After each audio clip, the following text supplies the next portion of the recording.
everybody. Winter's coming, and it's coming to your water garden as well as to the outside. I wanted to talk to you about a few things about the water lilies in your garden. There are two types of water lilies. They're hardies and they're tropicals. And this lily right here that you see with its leaves and the smooth edges, this is a hardy. And you see the leaves are kind of small. That's because this plant knows winter's coming. With the shorter days, it stops producing many leaves. They get smaller and smaller. As the temperatures drop, the plant will go in complete dormancy. But this plant right here, this is a tropical lily.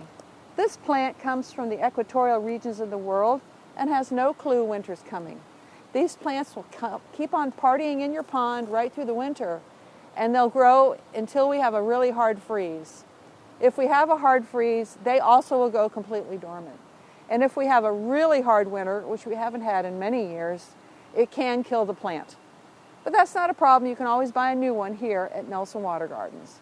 So your classic thing to take care of with your lilies during this time of year is to simply prune the older leaves, like this one here, and that's it. The plant itself will do what it needs to do to get ready for winter.